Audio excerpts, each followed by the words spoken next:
teman-teman, selamat datang di Galeri Anak NTT. Di Galeri Anak NTT, saya akan ajak teman-teman untuk bercerita dan berbagi seputar anak-anak NTT. Seperti apa dan siapa saja anak NTT, ikuti terus channel ini agar tidak ketinggalan dengan informasi seputar anak-anak NTT. Ada berbagai alasan berbeda mengapa kimia itu dianggap sebagai mata pelajaran yang sulit untuk dikuasai.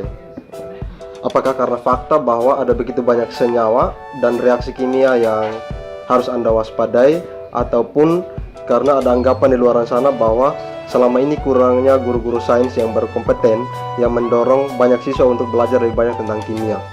Nah, hari ini kita akan belajar dan bercerita bersama-sama dengan salah satu putra terbaik NTT asal dari Kabupaten Saburai-Jua yang pernah belajar kimia dan juga pernah menjadi peserta dalam kompetisi ONMIPA tahun 2019 mewakili Provinsi Nusa Tenggara Timur dan berhasil meraih juara 1 di Denpasar, Bali. Kemudian setelah dari itu ia mewakili 3 provinsi untuk mengikuti lomba ONMIPA tingkat nasional. Penasaran dengan orangnya? Yuk kita kenalan dengan orangnya.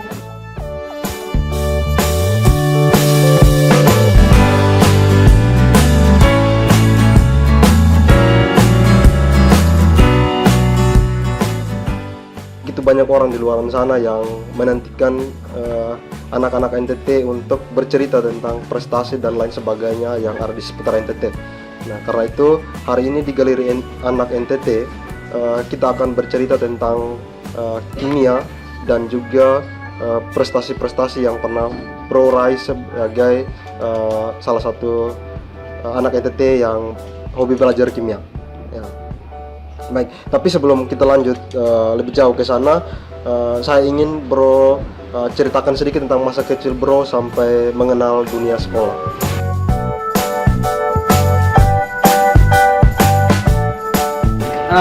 Saya sebenarnya menghabiskan waktu 17 tahun awal kehidupan saya itu di Kabupaten Saburai-Jua. Waktu itu ketika saya lahir, Saburai-Jua belum menjadi daerah otonomi sendiri, masih menjadi bagian dari Kabupaten Kupang.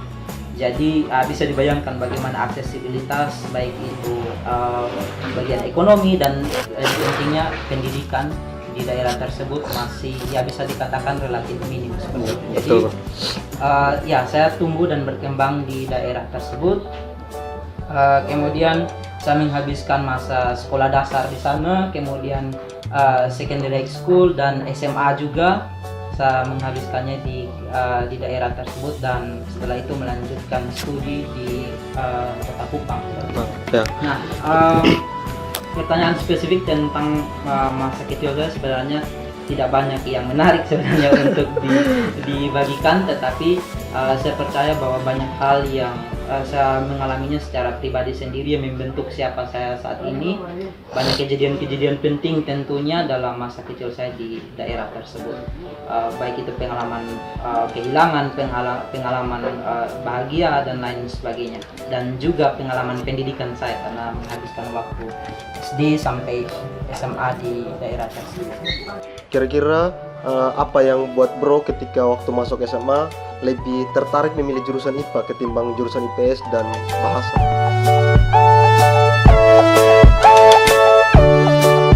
Kenapa saya sebenarnya tertarik dengan bidang IPA? Iya. Jadi sebenarnya alasan pertama karena waktu itu opsi saya melanjutkan SMA di salah satu sekolah swasta. Dan programnya waktu itu cuma ada 2, yaitu sosial dan sains.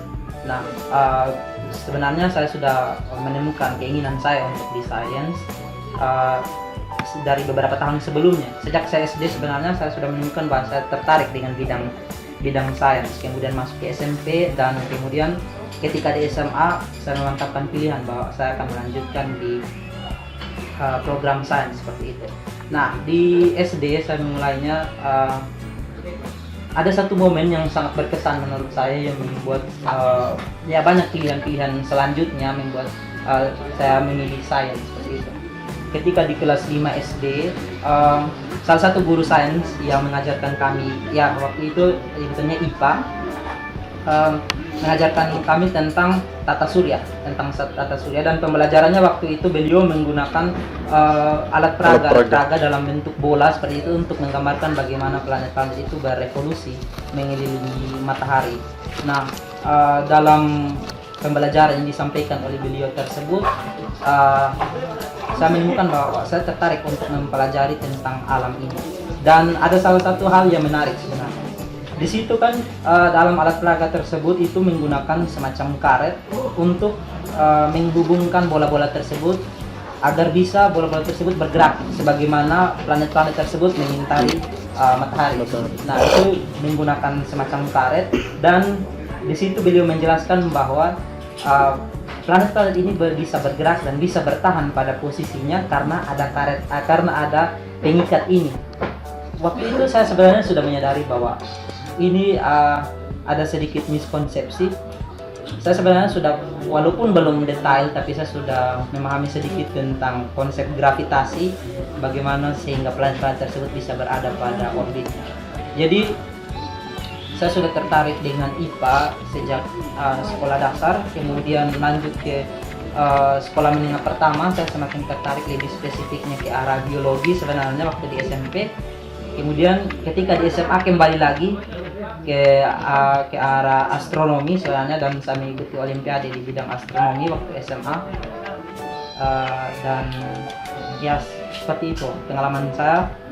Saya sudah menemukan ketertarikan pada bidang sains sejak masa SD. Kenapa waktu kuliah di perguruan tinggi itu kan kimianya ada jurusan sains dan jurusan pendidikan. Kenapa bro tidak memilih sains tetapi memilih pendidikan kimia?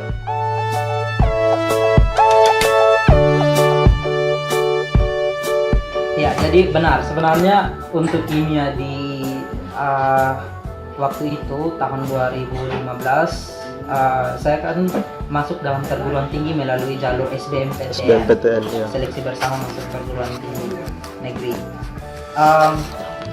Saya memang seperti yang sudah sampaikan bahwa saya tertarik dengan bidang kimia waktu itu, dan ada opsi bisa masuk ke Fakultas Sains dan Engineering atau bisa mengambil majoring kimia tapi di pendidikan, ke arah pendidikan seperti itu. Jujur saja sebenarnya pilihan saya sendiri awalnya ketika ingin mendaftar melalui jalur SBMPTN, saya lebih prefer ke kimia ya di Fakultas Sains dan Engineering seperti itu. Tapi karena saya harus dealing dengan beberapa hal, termasuk dengan keinginan orang tua, ya saya harus bisa berkompromi tentunya. Jadi karena begini, latar belakang orang tua saya, mereka itu dari pendidik, ayah saya adalah seorang guru, dan ya mungkinlah dengan persepsi beliau atau dengan konsep yang beliau pikirkan bahwa saya harus mengarahkan, beliau harus mengarahkan saya juga untuk ke bidang pendidikan. Dan waktu itu terdapat 3 pilihan. Jadi saya memilih pilihan yang pertama, tentunya saya harus menempatkan pendidikan kimia karena itu harus ya hasil kompromi dengan orang tua. Kemudian pilihan kedua ialah kimia juga tapi di Fakultas Sains dan Engineering, kemudian fisika di Fakultas Sains dan Engineering. Dan ketika setelah mengikuti tes jalur SBMPTN, dan ternyata saya dinyatakan lulus untuk bidang kimia tapi untuk pendidikan tapi di Fakultas Sains, di Fakultas Keguruan dan Ilmu Pendidikan. Tapi setelah itu saya menemukan bahwa ternyata menyenangkan juga. Saya menikmati pembelajaran di Fakultas Keguruan dan Ilmu Pendidikan untuk majoring kimia. Di program studi pendidikan kimia Undana, tantangan terberat apa yang bro pernah hadapi?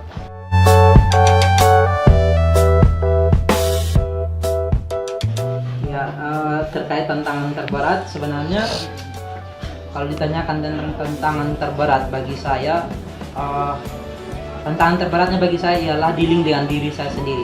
Maksudnya begini, banyak hal sebenarnya yang saya pikirkan tentang kondisi yang ideal, tentang bagaimana posisi saya atau bagaimana pencapaian saya dan lain sebagainya, sesuatu yang ideal, tapi acap kali itu tidak bisa tercapai karena memang saya tidak bisa untuk mengontrol banyak hal dari diri saya sendiri secara psikologi, kemudian emosional dan hal-hal real lainnya. Jadi tantangan terbesar bagi saya ialah berkompromi atau bagaimana mensinkronkan apa yang menjadi pandangan saya tentang idealitas itu sendiri dan bagaimana saya harus berkompromi terhadap realita. Jadi tantangan bagi saya itu diri saya sendiri, tantangan untuk menghadapi diri saya sendiri itu tantangan terbesar menurut saya. Jujur saja sebenarnya selama menjalani pendidikan di program studi pendidikan kimia, tidak ada tantangan atau hambatan krusial yang sebenarnya tidak bisa diselesaikan. Semuanya bisa saya selesaikan, entah itu penyelesaiannya dengan cara biasa-biasa saja atau dengan cara yang lebih baik atau dengan cara yang buruk, intinya bisa saya selesaikan beberapa persoalan tersebut. Jadi saya kembali lagi merefleksikan bahwa tantangan terberat itu adalah dalam diri saya sendiri. Realnya apa? Misalnya kedisiplinan, misalnya bagaimana untuk mencapai goals atau target kita sendiri. Nah itu tantangan tersendiri, bagaimana saya mengatur diri sendiri, itu sih tantangan. Baik bro, tapi seperti dari awal tadi saya pernah sampaikan bahwa kimia itu rasa-rasanya menjadi momok yang menakutkan bagi kalangan peserta didik. Bahkan teman-teman kita yang saat ini menyandang status sebagai mahasiswa, ya, kadang mereka beranggapan bahwa kimia itu sangat menakutkan. Tetapi apa yang buat bro sehingga tertarik dan belajar kimia sampai berhasil menjadi juara dalam kompetisi olimpiade?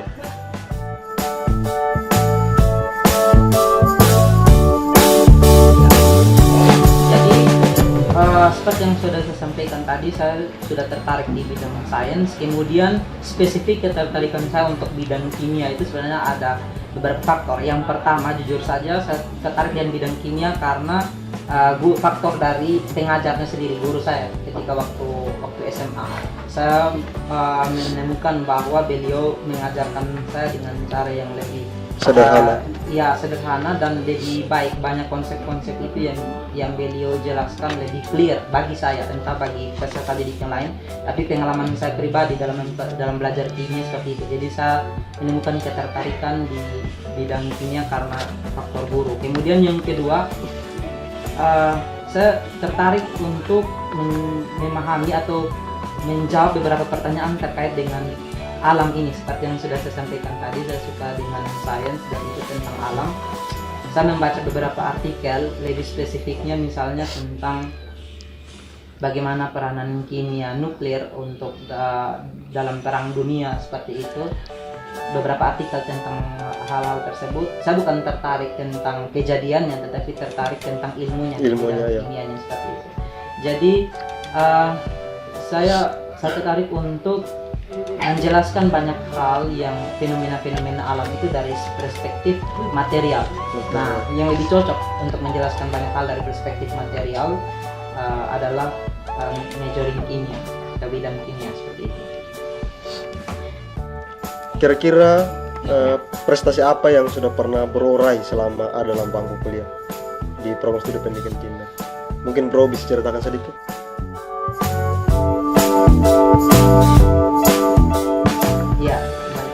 Jadi setelah saya memang diberikan kesempatan beberapa kali untuk berpartisipasi dalam beberapa event. Namun setelah melewati beberapa waktu saat ini, setelah saya merefleksikan, saya menyatakannya itu sebagai proses pembelajaran. Proses pembelajaran. Jadi ada beberapa hal, misalnya ketika menjadi undergrad student, saya diberikan kesempatan untuk mengikuti beberapa event pemilihan mahasiswa berprestasi misalnya.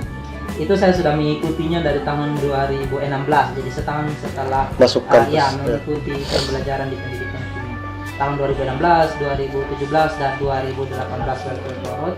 Walaupun tidak sukses untuk mendapatkan peringkat pertama, tetapi di top 3 besar untuk tingkat fakultas seperti itu untuk pemilihan mahasiswa berprestasi. Kemudian saya juga diberikan kesempatan untuk mengikuti Olimpiade Nasional bidang MIPA atau dikenal dengan ONMIPA. Saya sudah mengikutinya sejak tahun 2018. Dan saya diberikan kepercayaan untuk mewakili Universitas Nusa Cendana karena berdasarkan hasil seleksi mengikuti Olimpiade tersebut, saya dinyatakan memenuhi syarat untuk mewakili Universitas Nusa Cendana ke wilayah Kopertis 8. untuk berkompetisi dengan perwakilan-perwakilan dari universitas lain di wilayah NTT, NTB, dan Bali. Itu kemudian pada tahun 2019 dalam event tahunan yang sama yang diselenggarakan oleh Dikti, saya juga mengikuti event tersebut dan kembali lagi saya dipercayakan untuk setelah melewati seleksi menjadi juara pertama untuk mengikutinya ke Bali, dan setelah itu ternyata saya berhasil untuk mewakili NTT, NTB, dan Bali ya, wilayah Kopertis 8 ke tingkat nasional seperti itu. Berdasarkan perolehan skor yang dihimpun oleh Dikti. Jadi itu beberapa prestasi termasuk ya mungkin ya bisa dilihat dari GPA atau IPK misalnya seperti itu. Ya, saya identifikasi sebagai cukup baik saat itu.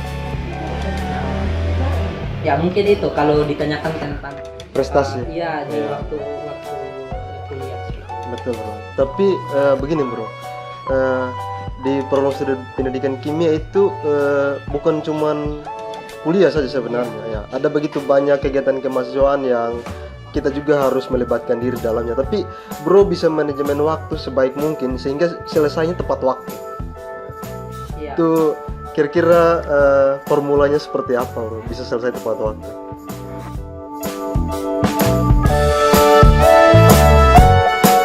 Ya jadi ya formulanya mungkin relevan untuk diri saya sendiri. Maksudnya begini, setiap orang kan punya pengalaman masing-masing dan bagaimana dia menghadapi tantangan atau kondisi yang harus dia hadapi seperti itu. Jadi kalau saya sendiri memang sejak awal sudah berketetapan bahwa pilihan yang saya pilih untuk melanjutkan studi harus diselesaikan dengan baik seperti itu ya. Jadi saya sebenarnya tidak ada formula spesifik yang canggih dan lain sebagainya. Saya hanya mengikuti pembelajaran tersebut dengan baik, berusaha melakukan yang terbaik yang saya bisa. Ya benar seperti yang sudah belum sampaikan tadi bahwa terdapat beberapa kegiatan dan saya juga berpartisipasi dalam kegiatan tersebut, misalnya dalam penyelenggaraan cerdas cermat kimia. Saya juga berpartisipasi dalam kegiatan tersebut dan beberapa kegiatan lainnya spesifik bidang penalaran dan keilmuan yang coba untuk saya mengambil bagian seperti itu. Jadi bagi tentang memanage waktu, sebenarnya sampai saat ini saya juga masih dikatakan harus belajar terus karena long life education. Jadi untuk memanage banyak hal itu masih saya pelajari hingga saat ini. Tapi untuk spesifik waktu masa kuliah misalnya tugas-tugas yang diberikan itu saya akan mengusahakannya untuk menyelesaikannya secepat mungkin, tidak sampai deadline seperti itu. Jadi memanage waktunya karena memang saya memiliki supporting system yang baik dalam hal ini, yaitu dari orang tua. Karena memang dari orang tua itu memberikan saya kesempatan untuk betul-betul fokus pada kuliah yang saya jalani. Jadi tidak banyak hal yang mengganggu sebenarnya. Jadi relatif mudah bagi saya untuk menyelesaikan studi tepat waktu. Ada kecemasan tidak? Katakanlah suatu saat anak-anak di NTT ini memiliki minat belajar kimia yang begitu turun drastis.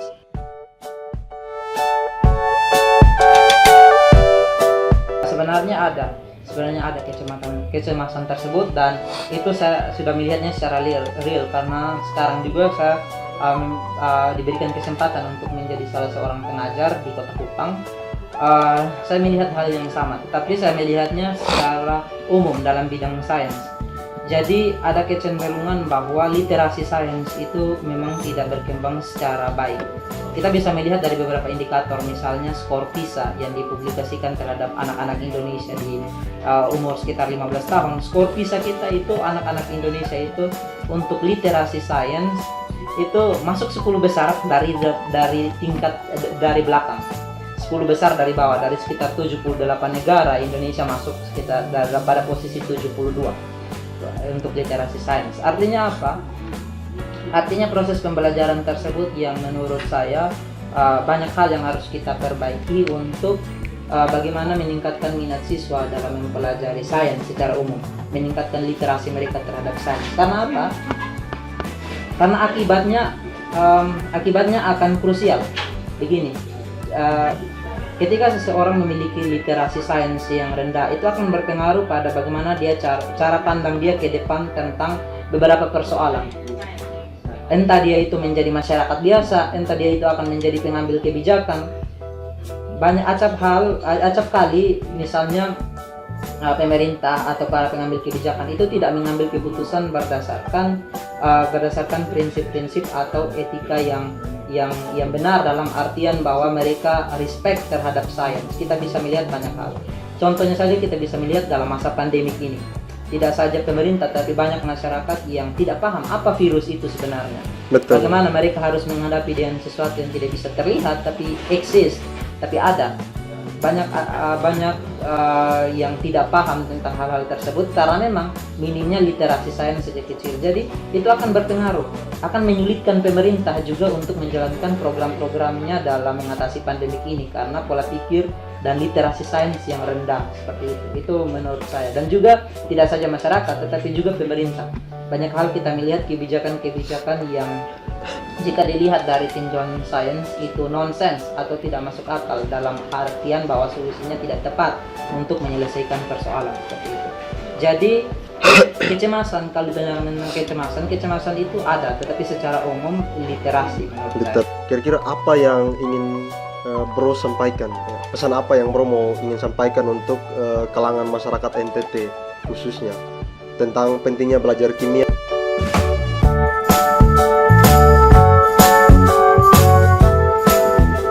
Setiap orang memiliki pilihan masing-masing, dalam artian bahwa tidak harus setiap orang itu harus expert di bidang kimia, harus masuk untuk kuliah di bidang kimia. Bagi saya seperti itu.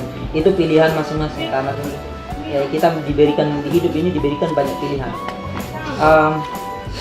Tetapi tentunya spesifik untuk bidang pendidikan, tentunya saya juga concern seperti itu, bagaimana harapan saya ke depan bahwa pembelajaran kimia itu lebih kontekstual, kemudian lebih menyesuaikan dengan perkembangan keilmuan yang terakhir seperti itu. Lalu dari saya, karena kalau kita misalnya hanya berpaku pada ilmu-ilmu yang sebelumnya, itu kita tidak bisa melihat ke depan secara lebih jelas realitas seperti itu. Dan saya sangat memahami bahwa bidang sains memiliki peranan yang sangat penting untuk peradaban manusia ke depannya. Tetapi kembali lagi, kalau ditanyakan semacam advice dari saya menyatakannya bahwa setiap orang memiliki pilihannya masing-masing. Karena begini, kadang apa yang saya sampaikan itu relevan untuk diri saya sendiri, tetapi bisa jadi bahwa tidak relevan bagi orang lain. Tetapi setidaknya dalam artian untuk mempelajari atau kuliah di bidang kimia. Tetapi menurut saya, selagi diberikan kesempatan untuk masuk ke dalam pendidikan formal, untuk misalnya adik-adik yang diberikan kesempatan untuk bersekolah, harus memanfaatkan kesempatan tersebut untuk belajar sebaik-baik mungkin konsep dasar yang ditawarkan oleh bidang sains seperti itu, karena itu sangat bermanfaat. Ya, baik Bro, terima kasih sudah berbagi cerita dengan kami di Galeri Anak NTT. Sampai jumpa lagi di episode berikut. Kita akan berbagi banyak hal lagi tentang seputar anak NTT. Oke, thank you Bro. Terima kasih sudah menyaksikan video seputar anak NTT. Bagaimana menurut Anda? Jika video ini bermanfaat, jangan lupa tinggalkan komentar dan share sebanyak-banyak mungkin untuk mendukung channel ini agar makin banyak orang dapat mengetahui informasi seputar anak NTT. Sampai jumpa di video selanjutnya. Bye-bye.